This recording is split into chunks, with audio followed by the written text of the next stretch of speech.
Արդյոք պետք է երեխաներին տալ գադջետներ։ Ժամանակակից աշխարհում գադջետները յուրաքանչյուր ընտանիքի առօրյայի անբաժանելի մասն են դարձել։ Գադջետները մեր կյանքը դարձնում են ավելի հարմարավետ եւ հանգիստ։ Օրինակ, հեռախոսների կամ խելացի ժամացույցների միջոցով միշտ կարելի է արագ գտնել երեխայի գտնվելու վայրը եւ շատ ավելին։ Սակայն ոչ մեկի համար գաղտնիք չէ, որ երեխաները հաճախ գադջետները օգտագործում են ոչ այնքան ճիշտ ձևով, ներբեռնելով խաղեր կամ երկար ժամանակ անցկացնելով տեսանյութեր դիտելով։ Բայց այնուամենայնիվ գադջետները կյանքի մի մասն են, եւ ծնողների խնդիրը միայն այն է, որ երեխային սովորեցնեն թվային հիգիենայի կանոնները։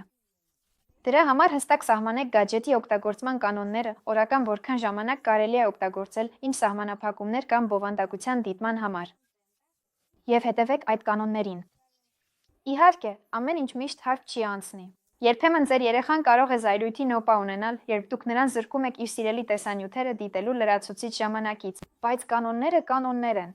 Մեկ այլ կարևոր պահ է այն, որ ծնողը պետք է սովորեցնի երեխային տեխնիկայի հնարավորությունները։ Ցույց տվեք նրան հեռուստացույցի, համակարգչի ֆունկցիաները, պատմեք հեռախոսի կարգավորումների մասին։